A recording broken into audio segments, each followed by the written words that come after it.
Good evening, everyone. Welcome to Discovering Our Natural Heritage, Toronto's Ravines. My name is Laura Carlson, and I'm the Manager of Public Programs here at Heritage Toronto.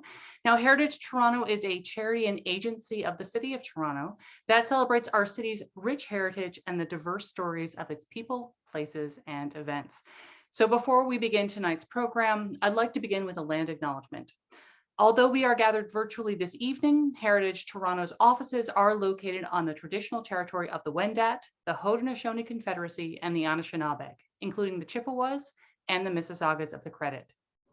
Today, Toronto is host to many First Nations, Métis, and Inuit peoples. Toronto is within the territory of the Dish with One Spoon Treaty, which requires responsibility of those who use the land to share it peaceably and care for it. Heritage Toronto acknowledges this responsibility and recognizes the efforts of these nations in maintaining the land. Now, before I introduce our speaker for the evening, a quick reminder that this Zoom event features automated live transcription. You can turn the captioning on or off using the button at the bottom of your screen or in your general Zoom settings. Please also note that this webinar is being recorded. The full recording will be made available on Heritage Toronto's YouTube channel over the coming days. Heritage Toronto staff are also on hand to help with any tech-related issues, and you can reach out to us in the chat. Now, I'm honored to introduce our speaker for the evening, Ellen Schwartzel, president of the Toronto Field Naturalists. Founded in 1923, the Toronto Field Naturalists is a volunteer-run, nonprofit nature conservation organization. They help to connect people with nature in the Toronto area, helping them to understand, enjoy, and protect Toronto's green spaces and the species that inhabit them. Ellen's career in environmental policy included 23 years with the Environmental Commissioner of Ontario. She was Ontario's Deputy Environmental Commissioner from 2014 until retiring in 2018. Also, so before I hand things off to Ellen, a reminder that at the end of the presentation, Ellen will be taking some questions from the audience. If you wish to submit a question, please use the Q&A feature, not the general chat window. And you can usually find that button at the bottom of your Zoom window, or sometimes at the top right if you are connecting from an iPad or a tablet. And of course, you are welcome to submit questions at any point during the event. And now I will hand things off to Ellen. Thank you so much, Laura, for that kind introduction. And let me just see that I can share screen and we can take things away. Here we go. I hope that screen works for people.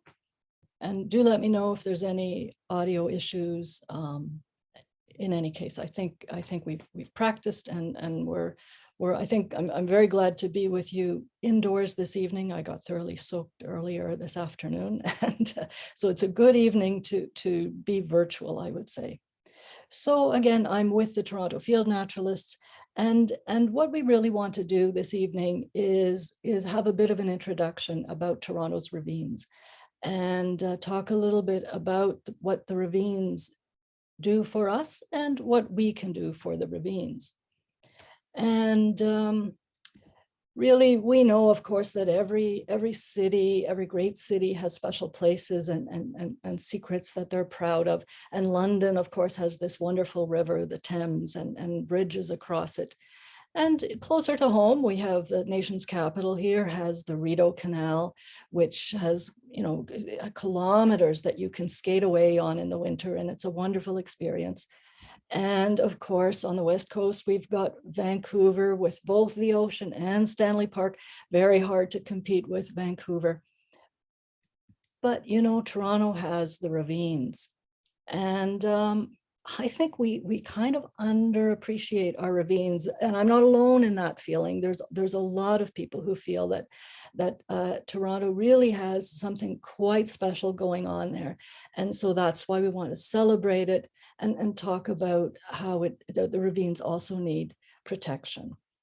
So really, I think the first thing we want to say about the ravines is that we can all visit Toronto's ravines.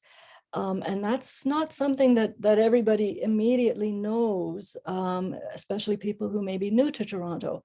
But about 2/3 of Toronto's ravines are in public ownership.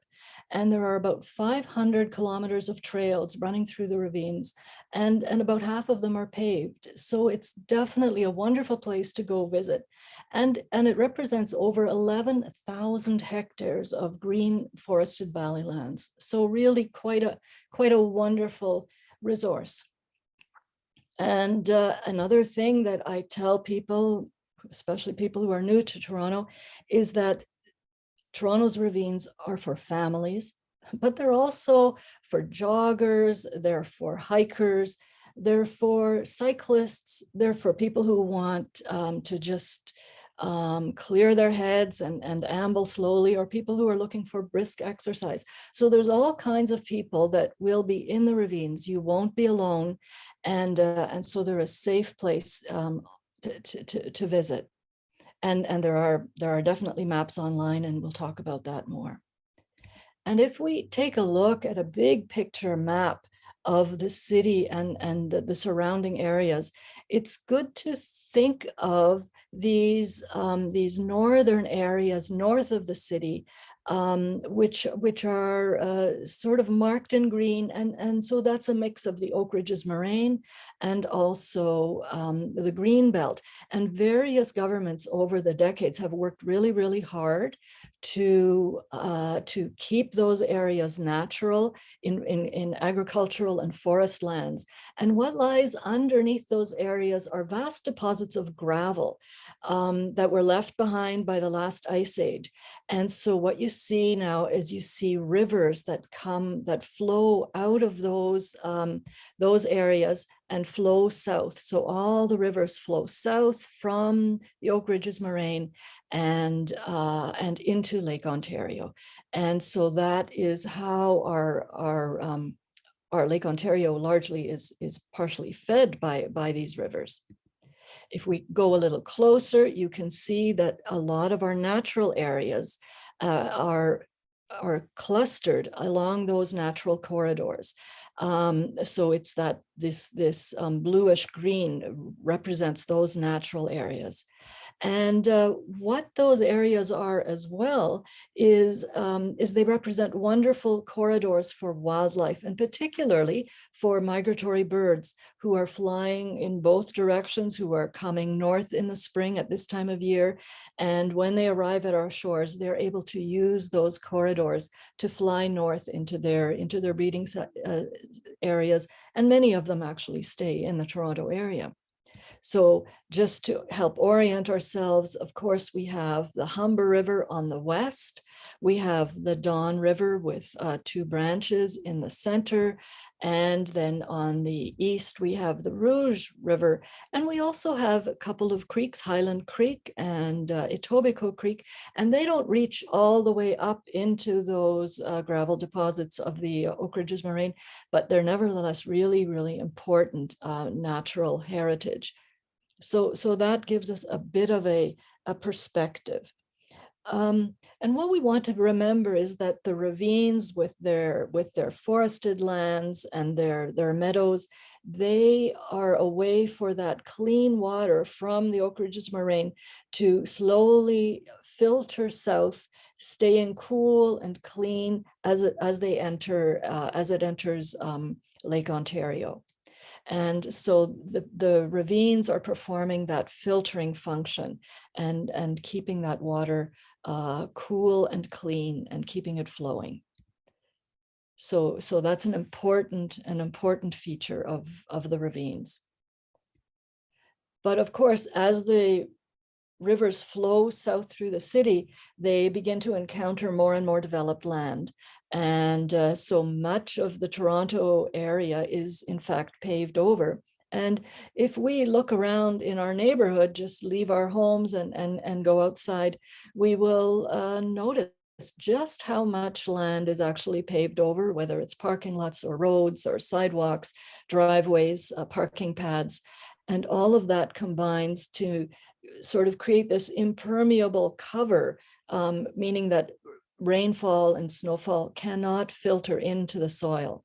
And here we happen to be in the downtown area. This is a photo near the Royal Ontario Museum. And at this stage, of course, the urban landscape is almost entirely paved over. And you only have these odd little planters where a little bit of rain might be able to soak in.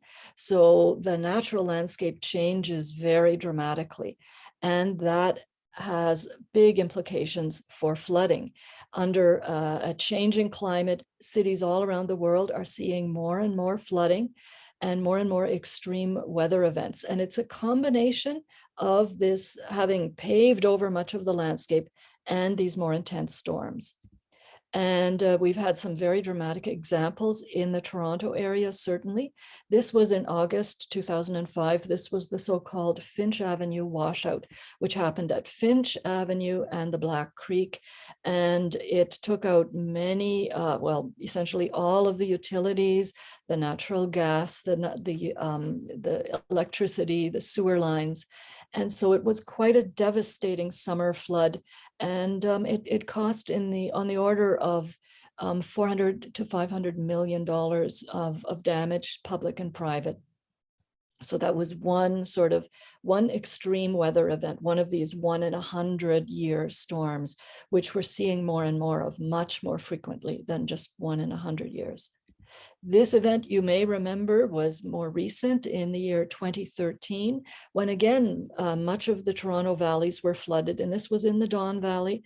This was an instance where, among other things, this GO train was stranded in the Don Valley with 1,400 passengers aboard. They were stranded there for 7 hours, quite a dramatic experience for them. And so and thousands of basements were flooded here as well. So again, an extremely expensive flood event. And the point really being here is that without our ravines to absorb the rainfalls, these flooding events would be far, far worse. So the city is well aware of that. And this is a really sort of a hard hat civic engineering service that the ravines provide for us, a very, very major service. And it's not just the quantity of water that we're talking about here, although that is obviously horrendous. It's also the quality of the water, because when you have these abrupt summer storms, you have all the detritus and the chemicals, the pulverized tire dust, everything that pours off the roads and private properties and is essentially washed into our stormwater systems. And because we are an older city, our stormwater systems are still interconnected with our sanitary sewers. And so we have sewers, storm sewers and sanitary sewers mingling in a severe storm. And that then, because the sewage treatment plants can't cope with that volume of water, the water has to be bypassed directly to the harbor. And so when you have that kind of event, and this is yet another event, this was in 2015, and we have multiple events like this most summers. You have these bypass events, and you have this sort of a milky visual intermixing of the untreated mixed storm sewer and sanitary sewer water in the lake. And this is, of course, not milk. it's untreated sewage. So this is a very important feature. The city, of course, is investing in billions in order to reduce these events, but the ravines are really our first protection against this, our most natural resource to maintain in forested lands and meadowlands in order to reduce these impacts. And of course, our water comes from Lake Ontario, our drinking water, and it's treated and it's very high quality and it's tested in multiple ways on a daily basis. But of course, we have a whole ecosystem of creatures, whether it's amphibians or a rich ecosystem of fish that live in Lake Ontario, live in the harbor area, and they rely on clean water as well, including all the birds, for example. So far, we've talked about, as I've called them, those hard hat services that the ravines provide, acting in a way like our civic engineers. And now I want to sort of shift gears a little and talk more about the kinder, gentler things that ravines do for us. And one of the important things is that they do connect us with the seasons. In a country like Canada, where we have really remarkable changes in seasons and very long winters, it's important that we stay in tune with our seasons, and that we have opportunities to really experience the beauty of spring, for example. And these are, of course, our trilliums, which you can find in places like Crothers Woods and other places in Toronto's ravines, quite lovely. And of course, the trillium is Ontario's official flower. And really, the real flower, when you see it blooming, is far more beautiful than the icon. In the fall as well, the ravines are a wonderful place to breathe that beautiful fall air and see the changing leaves. And this is often a lovely time as well to get out into the ravines in groups, and the Toronto Field Naturalists, certainly we do that. And you can get a sense of how nature is getting ready for winter. And so there's all kinds of activity in terms of wildlife and trees adjusting their chemistry, and all of that is something we can experience firsthand. And ravines, of course, are a great way for kids to connect with the seasons. This is an ongoing theme that you'll see in this talk, that we do need to find opportunities for urban kids to be able to get into nature and get their hands dirty, and whether it's kicking around leaves or jumping into piles of leaves or making art with leaves, the ravines are a beautiful place to be able to do that. Even in winter, and our winters are long, we all know that at this time of year. In winter, the ravines can be a really beautiful place. And so it's worth getting into them. It's worth exploring how that can happen. And so the ravines really are a four-season experience for urban people. Of course, I'm with the Toronto Field Naturalists, and I'm going to speak about nature and on behalf of nature. And we'll want to just emphasize that there is a really rich biodiversity in the city that relies on natural habitats like ravines. And birds are a classic example. It's a really good lens for looking at the ravine systems. We know that, of course, there are people, birding is a very, very popular hobby, and people will not shrink at traveling thousands of kilometers to add to their bird lists. But in fact, Toronto is a remarkably good place to do birding, because we have about 140 species of birds that live here year round. And we have something like 370 species of birds that have been documented here. So many of those then are migrants that are just coming through. So a remarkably rich biodiversity that depends on there being habitat. And again, of course, birds are a wonderful sort of gateway to nature. And when we can engage kids in looking at birds and observing them, understanding their bird calls, or trying their hand at drawing them, those are often the first opportunities for them to get a sense of the variation, you know, that it's not just sparrows, but many, many different kinds of birds that live here. And what matters to birds in terms of habitat, in part, of course, it's food. And we often think of berries. We think of native shrubs like the chokecherry that has these abundant crops of berries in midsummer. And of course, it's true, birds do love berries. But what is like the underlying story here really is that a lot of these shrubs, they attract insects. And they attract sort of insects in their full life cycle, including caterpillar stages. And that's really what birds need as a food source. Birds rely on insects to feed their nestlings because that's protein rich. That's absolutely the most important thing they need. And some of our bird species do stick around all year round, all winter long, and the nuthatch is one of those examples. Now, the nuthatch is a good sort of example to take a look at, because you can hear from the word nuthatch, you would think, well, this little bird must eat mostly nuts, but in fact, it also is mostly an insectivore. And even in the winter, it manages to find insect larvae that have gone dormant under bark. And so that gives you a sense of the importance of insects in the life of birds. Some birds, again, cardinals also stay around all year. They become more vocal at this time of year. Maybe some of them have begun singing in February in your neighborhood. They certainly also love ravines. And so they're just, a very common example of the wonderful bird life that we have. And many, as I mentioned, many birds are migratory, and the warblers are a wonderful example of that. If you are a good birder and you have sharp eyes and you have a bit of luck, you could stand to see dozens of different species of warblers coming through our city, because we live on two migratory flyways.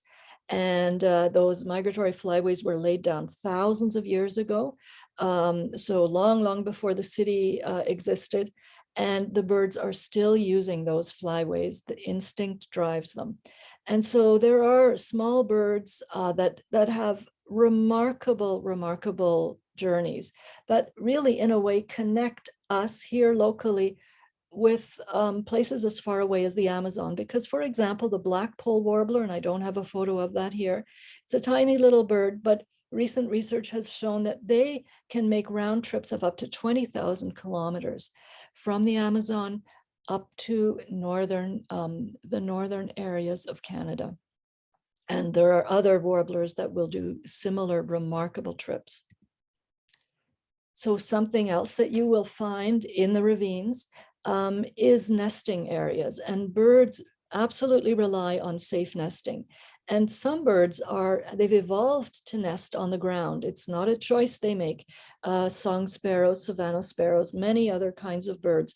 But of course, in a big city with lots of foot traffic and with a couple of 100,000 dogs that are often off leash, it becomes very perilous to nest on the ground.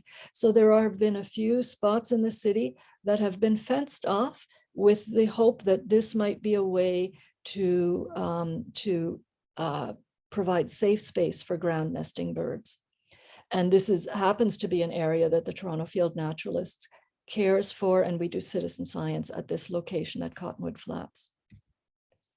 Again, ravines are a way to connect us with wildlife, and we may see something quite common and close by, like a black swallowtail butterfly in midsummer, which is a lovely thing to see.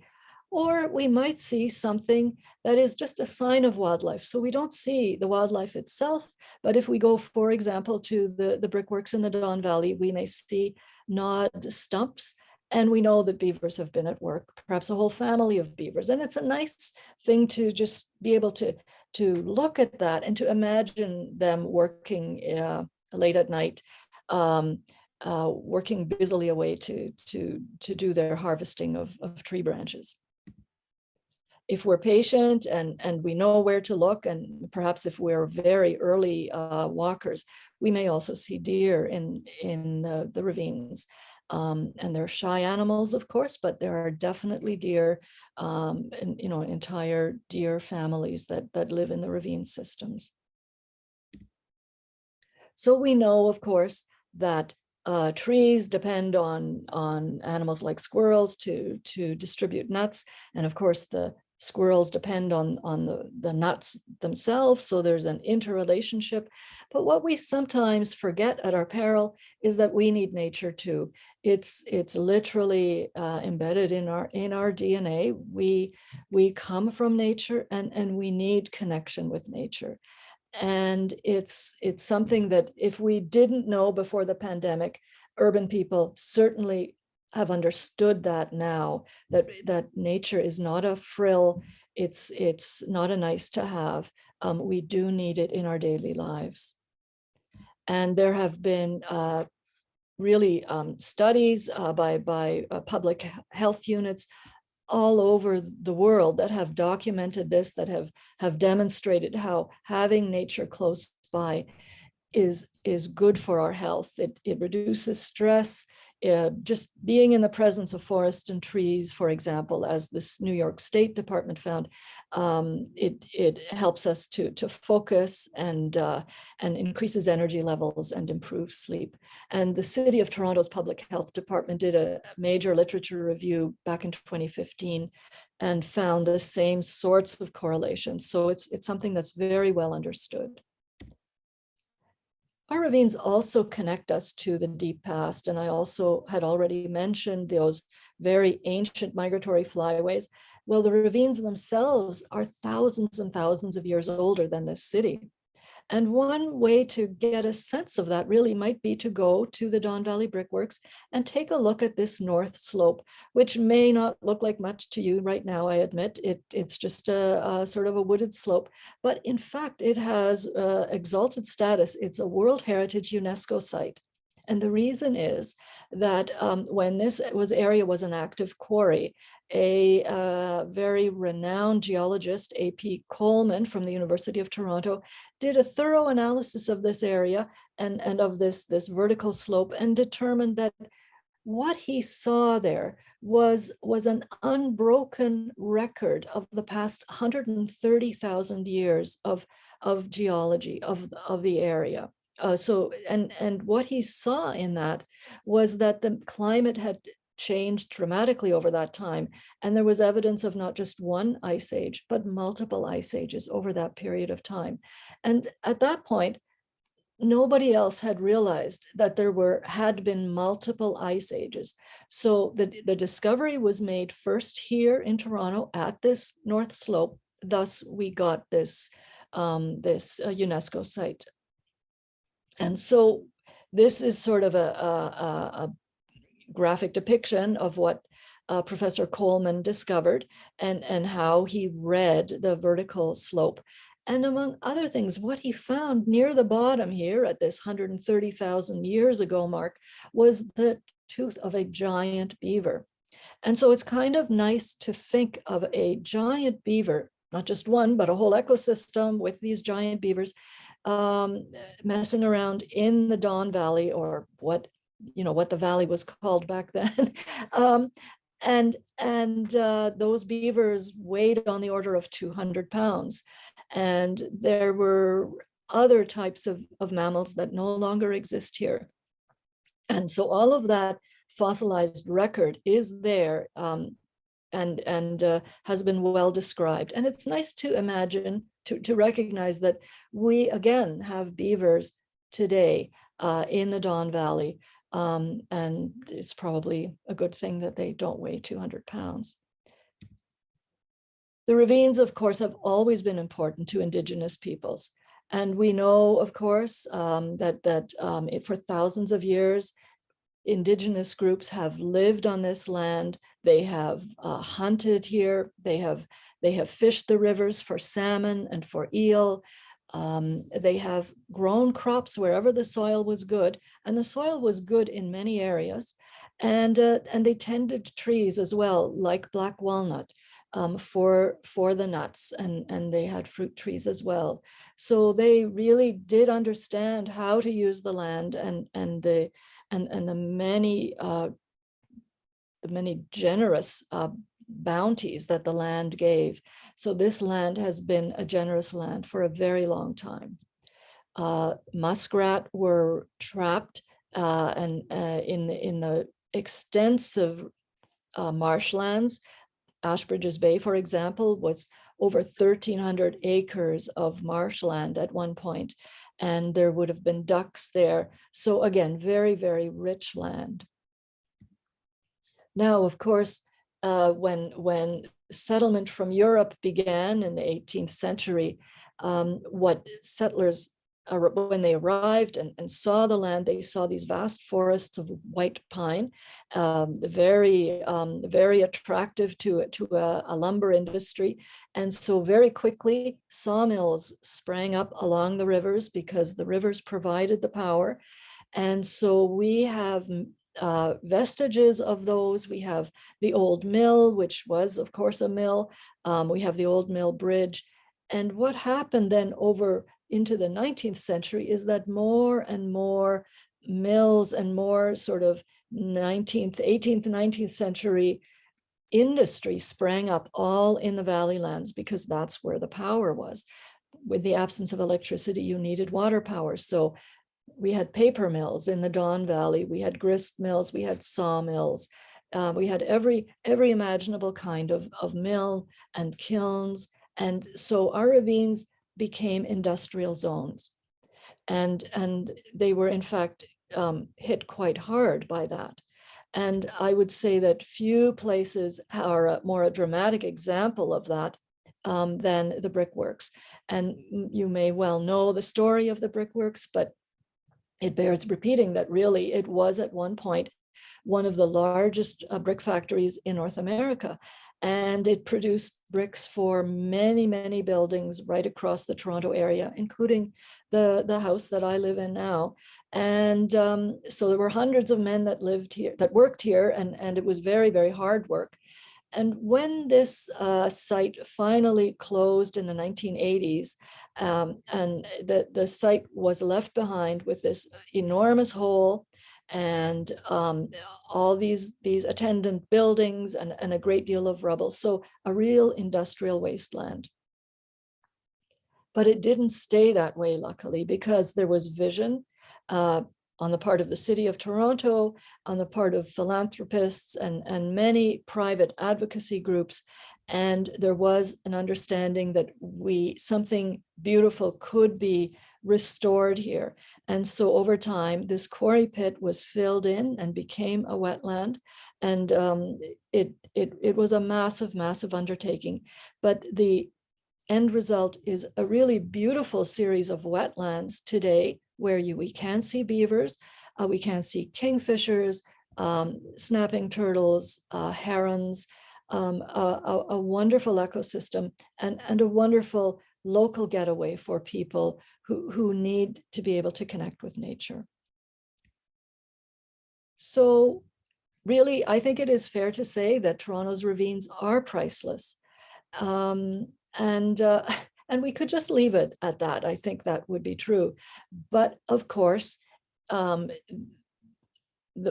we measure value often in money. And so the city did promise, in fact, that it would evaluate what the ravines do for us. And the city did that with the Toronto Region Conservation Authority quite recently, and came out with this evaluation that the ravine systems ecosystem services are estimated to be about 822 million annually. So quite a number. And this only addresses actually a few of the ravines services to us, and leaves out many, many, like the air quality and noise and cooling services. All of those are not even incorporated. So it's quite a remarkable number. Though the ravines, we understand that they are important and they're valued, they do still today face many, many challenges. And building projects are one of the challenges that they face. And when I say building projects, I don't mean that people put buildings right in them, because since Hurricane Hazel, we've learned that you can't build right on a floodplain. And so that doesn't happen in Toronto. But we have a great many types of infrastructure, whether it's transit or sewers or water lines or pipelines.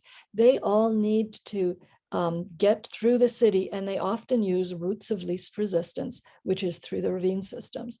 And of course, this is vital infrastructure. We all rely on water, sewers, transit, so it's vital, but it does create a considerable tension in that it puts a lot of pressure on ravines. And this is one example, Smalls Creek near Woodbine subway station in Eastern Toronto.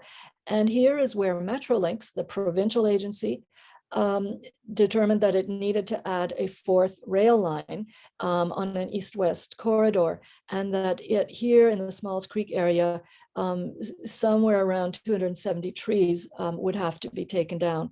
And the community that lives around Smalls Creek was really quite upset about this. And among other things, they put ribbons around the trees, and they asked for an adaptive or a different way of handling this construction line. They were totally on side that transit is needed, but just the wholesale destruction of this ravine was something that troubled them. And they even took it to a rally at Queen's Park. They took on, many different efforts to make sure that the province heard them. But I have to say, unfortunately, that just in February, this area was all cut, and so those are all the stumps that you see of that former ravine. And so what happens really is that our ravines experience these cuts in bits and pieces on an ongoing basis.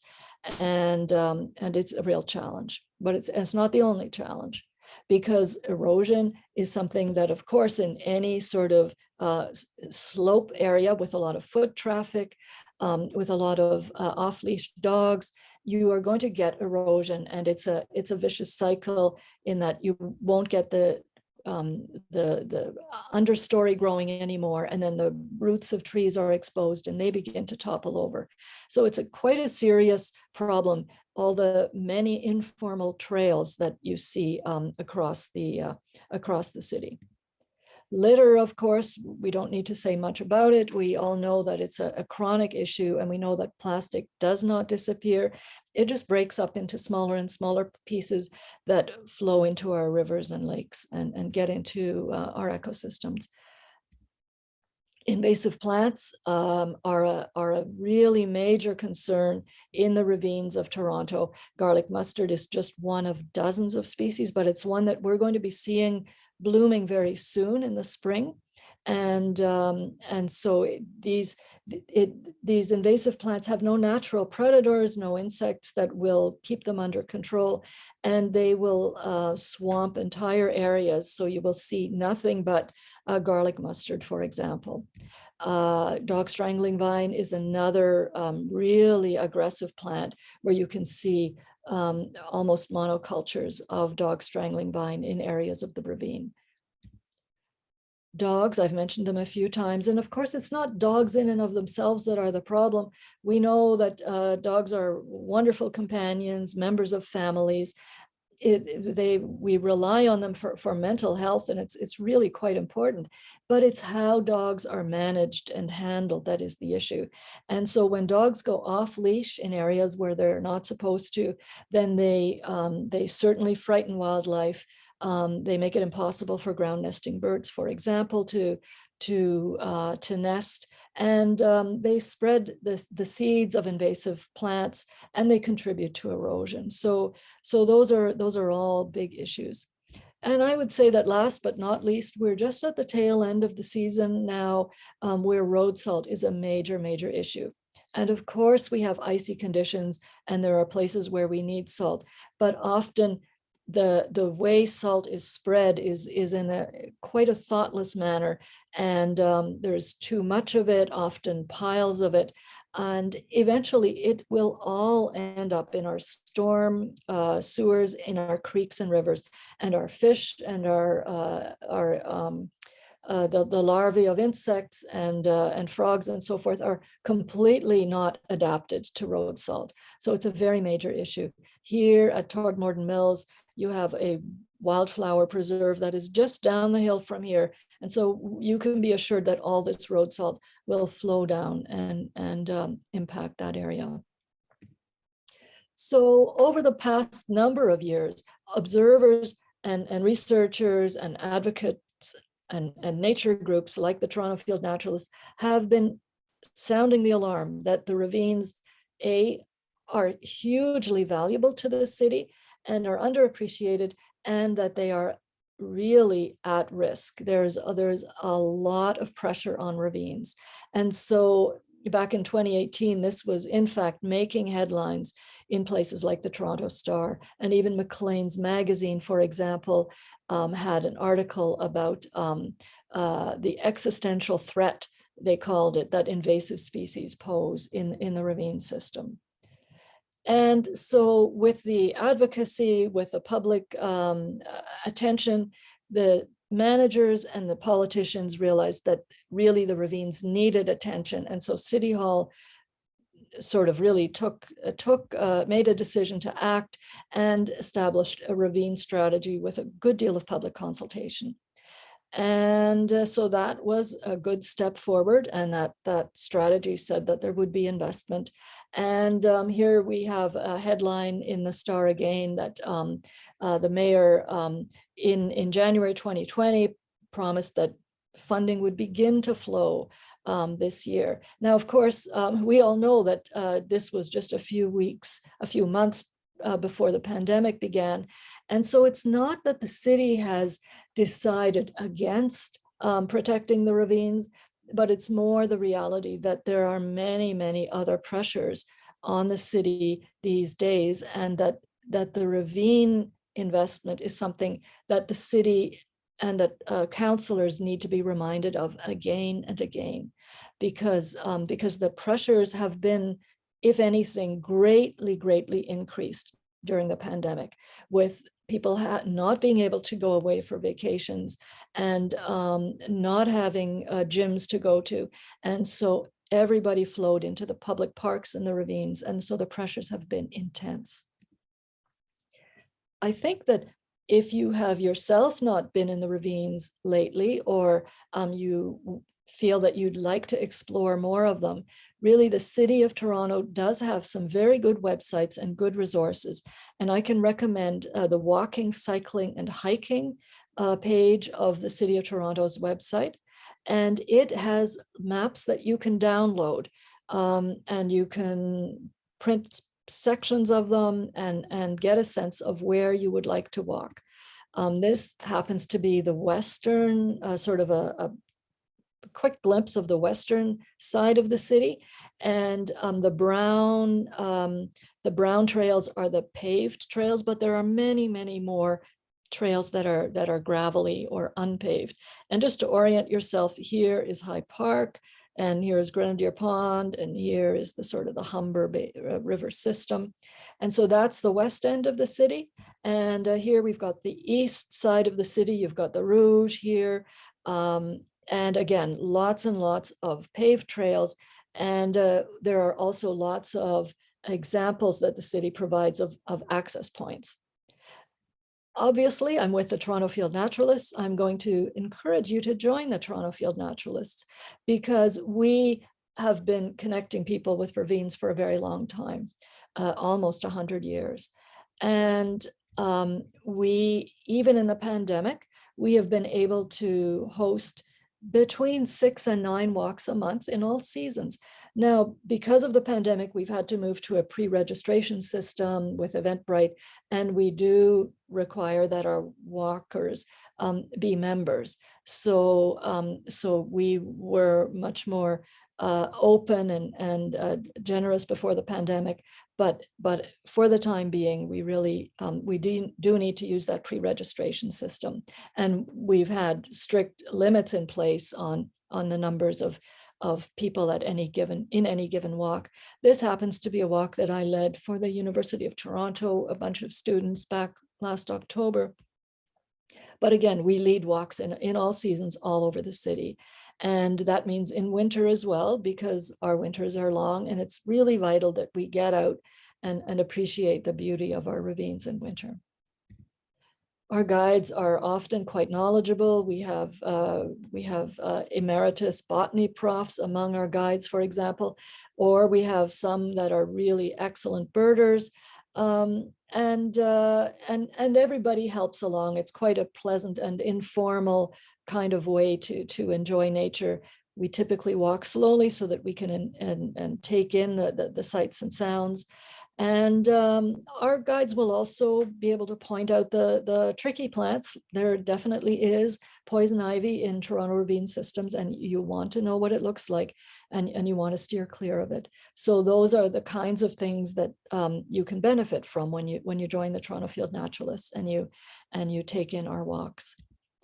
Our volunteers, among other things, also help with that we work in partnership with the city to control invasive plants like common reed or Phragmites, which you see here.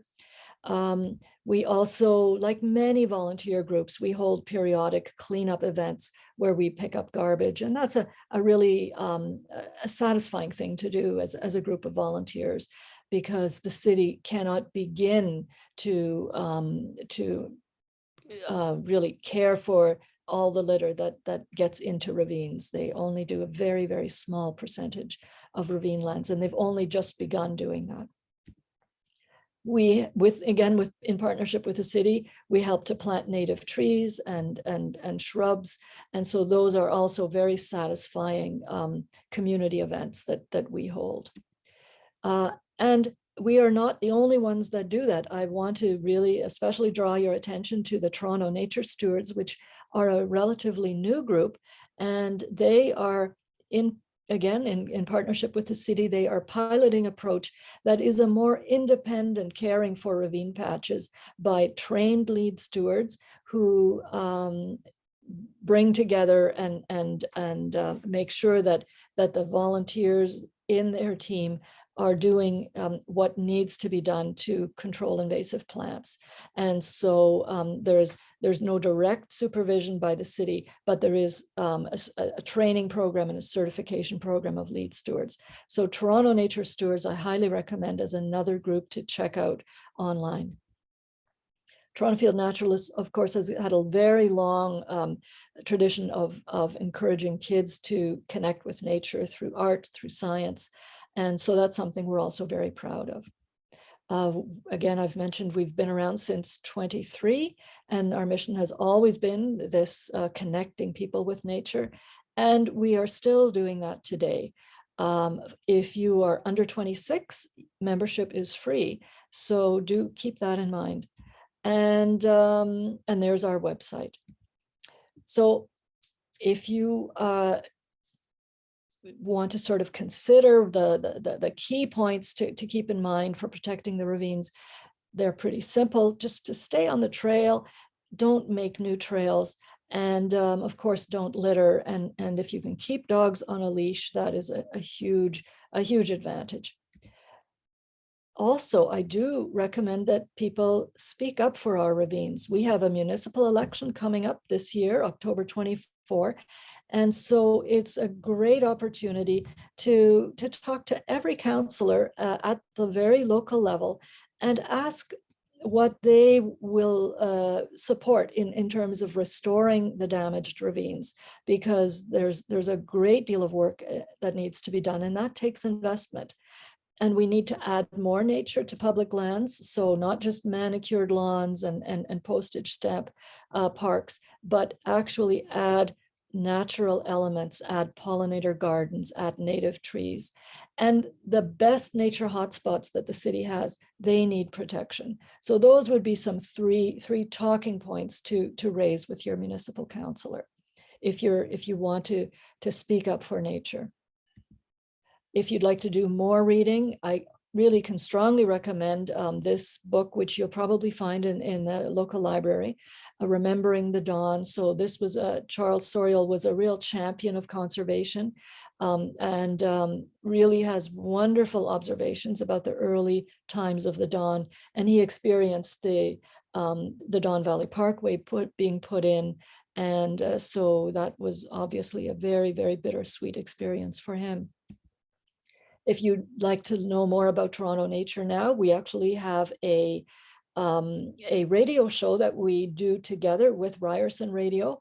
And you can browse all the back episodes at Toronto Nature Now SoundCloud. And there's well over 130. They cover all manner of issues. And I've just picked a few that sort of relate to spring and sort of late winter birds. But anything that would interest you, you will find there. Here's another event that is coming up, and we are very proud to host a senior planner, Jane Wenninger, at the City of Toronto, and she will provide the sort of the city's view on their suite of green policies. to protect biodiversity, to protect bird habitat. And she will also share pointers on engaging with the city. So you can find the link to that at our website. Go to the Toronto Field Naturalists and then go to the lectures page, and the Zoom link will be right there. So that's Monday evening, April 11. So by all means, please go, do enjoy the ravines this spring. The red-winged blackbirds are out, and they are noisy and excited, and it's a wonderful time to be in the ravines. So finally, I do want to thank all of many photographers and artists who contributed to their work to this. And now's the time for us to have a conversation. And this is really where I learn most of all, from your questions and your comments and your observations. So I really do look forward to this part. And I'm going to stop sharing now and see where we're going. All right. Thank you so much, Ellen. That was a wonderful presentation, and you've provided already so many resources for us to take away and learn more about the ravines, and of course get into the ravines ourselves. We already have a number of questions, and we'll hopefully get to as many as possible in the short time that we still have. One from Abby is, can you comment on steps being taken to eradicate LDD moths or gypsy moths, perhaps? Are we doing enough scraping? I'm not quite sure what she refers to here, but maybe you know what she refers to.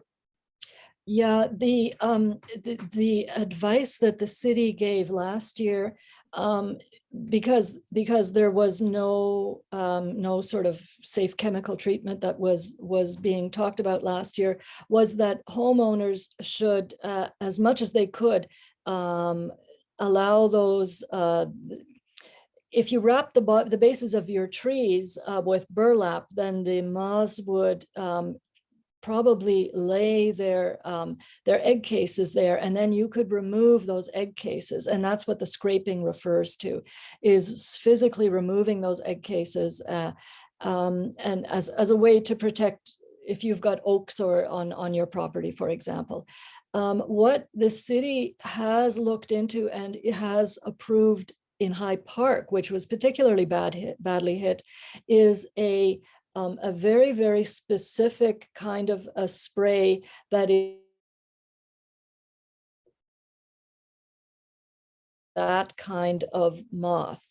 And so they are going to try that very specifically in the High Park area this spring. I believe mid-May to mid-June is when they will try that out. Great, thank you. We actually have a question somewhat related to High Park, but on a different topic entirely, but one that you did mention, and a very important one, about dogs and off-leash dogs in non-off-leash areas. This is from an anonymous attendee. Essentially, do you have a suggestion for the city about messaging for people who may not understand the problem that they're causing with off-leash dogs and non-off-leash areas, that people may just not understand the impact that they're having on local wildlife and the topography?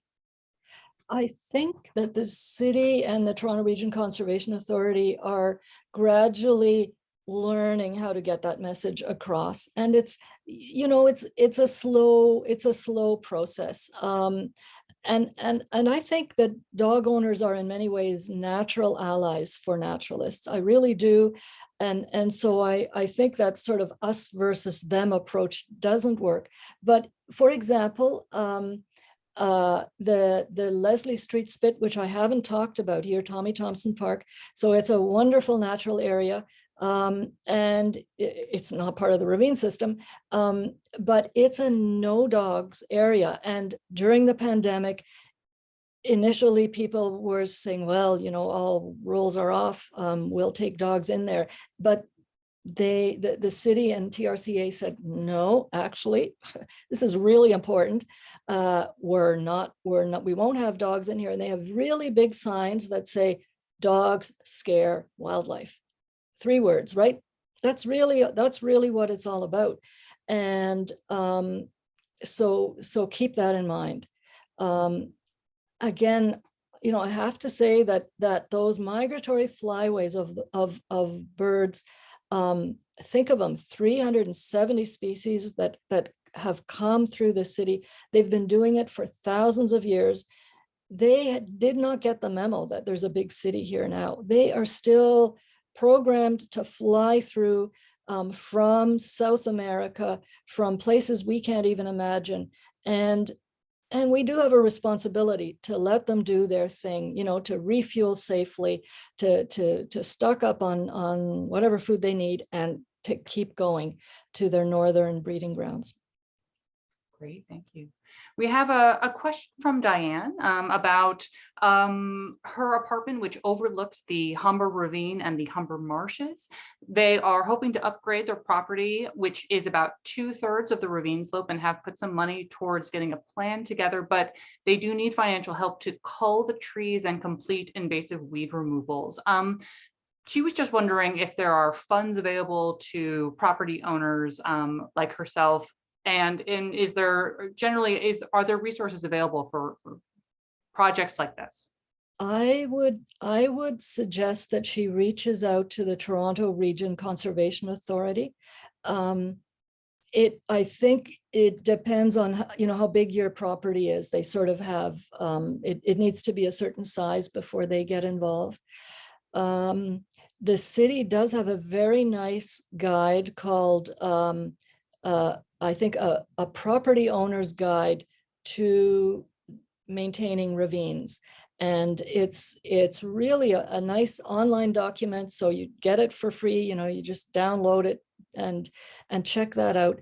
And also try talking to your municipal councillor, because they may know of some programs to help fund that kind of work.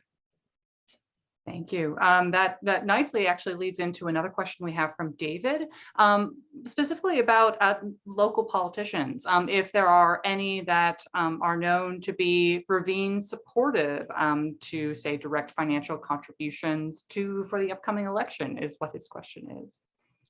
Well, I think that, you know, when it comes to the big story, I would say that everyone on municipal council recognizes that the ravines are important. It's when it, you know, when it becomes an issue of, you know, just how much funding do they deserve, that's when it becomes a little you know, divisive. I don't think I really want to name, you know, one councillor or another. I think that they are all growing into understanding what the ravines are about. And I know I saw the discussions at City Hall a few years ago when invasive plants were being talked about. And I know that a lot of councillors, they're not botanists, you know, they're not ecologists. Like, they honestly struggled with the idea, like, why is one plant bad, and how do I recognize it? And we need to do, I think naturalists also need to do a job in explaining and being, you know, being welcoming and inviting and explaining what needs to be done. Thank you for that. And this really is more of a comment than a question, but Anna Louise would like to remind us that there's not just a municipal election, but a provincial election as well that may have some impact on the ravines in future years.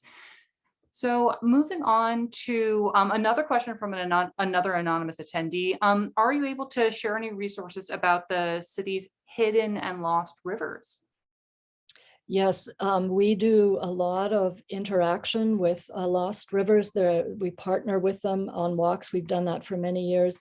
So our volunteers sort of flow from one group to another. So they do wonderful work. They really do. And they take, you know, they take perhaps more of a heritage approach on their walks, compared to, and I see Floyd has got their website up, which is terrific. I think that they remind us of what the city might have looked like 100 years ago or 80 years ago. And they remind us of where many of our parks come from, which is often that our parks were former factories, they were former landfill sites or dumps, really dumps, quarries, and they have been restored. Again and again, you have that story that degraded land can be restored, but you have to have a vision, and then you have to have tenacious advocates who keep speaking up for it. And that has been true all over the city. These small groups, the friends of a given ravine, that really do terrific work, or friends of the spit, who have advocated tirelessly for what is now Tommy Thompson Park. We have a question tying us back to the provincial elections from Allison. Do you happen to have any comment on Bill 108? You know what? You'll have to remind me what Bill 108 is specifically. I will have to. I will wait for Allison to maybe clarify what angle she is referring to there. But we can move on to another question that I think maybe is slightly related to the previous question, which is there any proposal to work on ravine properties to help mitigate basement flooding and slope erosion? And that comes to us from Luis. I'm not sure that they tie. I'm not sure the city ties ravine restoration directly to basement flooding, but definitely there are at-risk neighborhoods, low-lying neighborhoods that for every kind of reason, including insurance purposes, are learning about backflow protection valves and are being reminded that if you pave over your whole own property and you put in parking pads and all your neighbors put in parking pads, you are not part of the solution.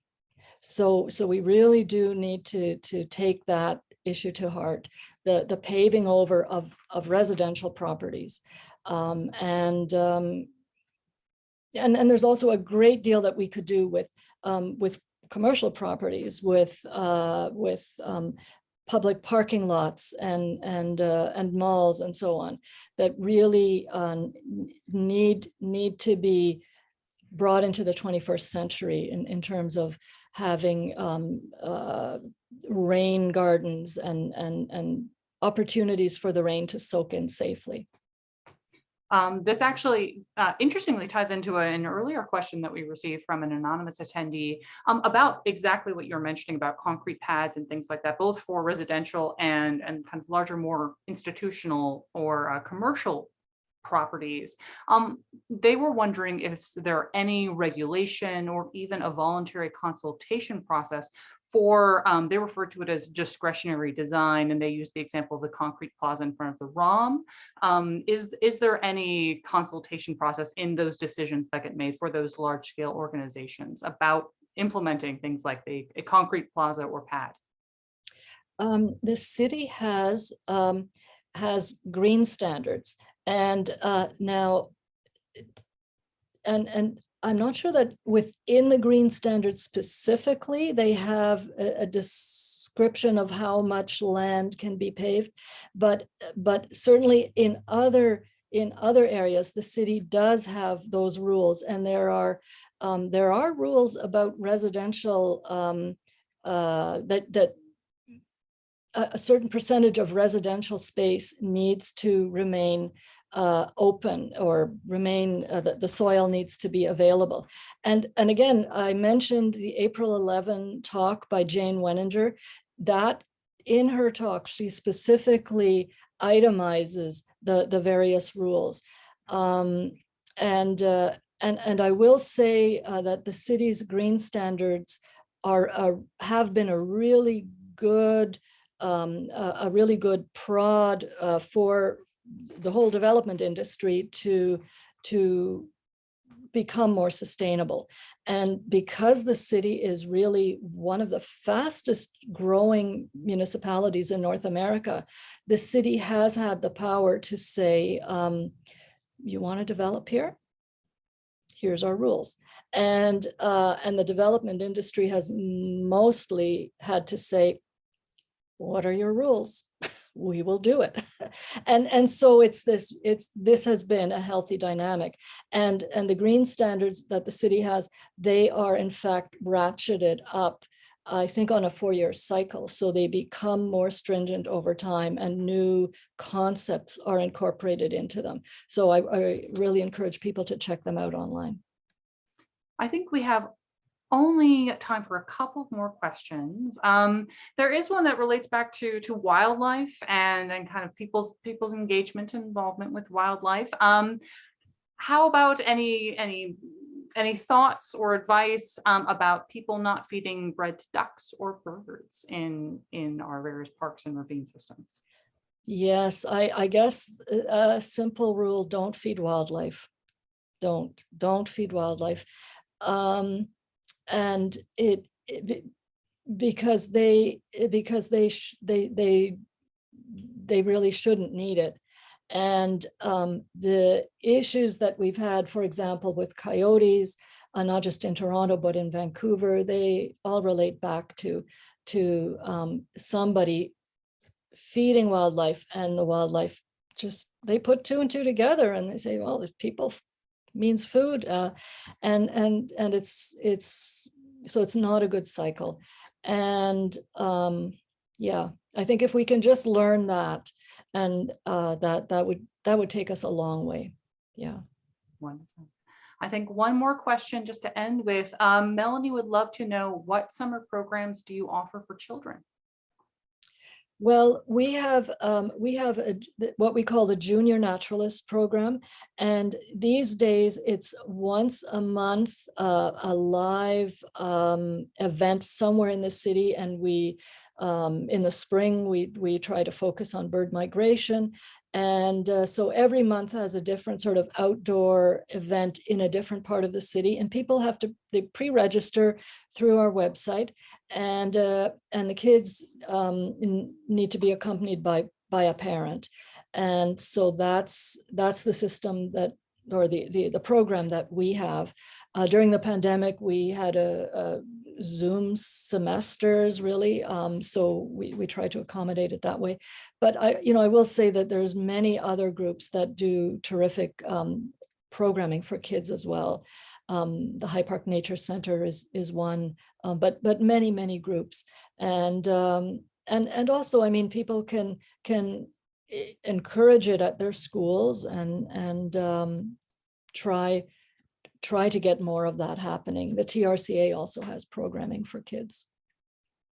Great. I think that's a wonderful place to leave it. Again, Ellen, thank you so much for a vibrant and wonderful and in-depth conversation about our ravine system and discovering our natural heritage. I am also very pleased to say that we're very lucky to be partnering with the Toronto Field Naturalists to offer some also heritage walks, natural heritage walks this summer. So please do stay tuned for more information on those, so everyone can get out into the Toronto ravine system. And obviously, in general, if you have enjoyed this event, be sure to sign up for our e-newsletter to find out more about our upcoming virtual and in-person programming from Heritage Toronto. You can also find out about upcoming events on our website at heritagetoronto.org under What's On. Heritage Toronto is proud to be a donor-driven charity. Over the past year, donor support has allowed us to continue serving Toronto by prioritizing emerging historian opportunities, developing new tours, and expanding digital programming. If you believe in the importance of engaging with our past and share our passion for Toronto, please take action and join our circle of donors. You can make a donation or renew your support today at heritagetoronto.org. Thank you again for coming. We hope to see you all again at another Heritage Toronto event. Thanks again. Good night.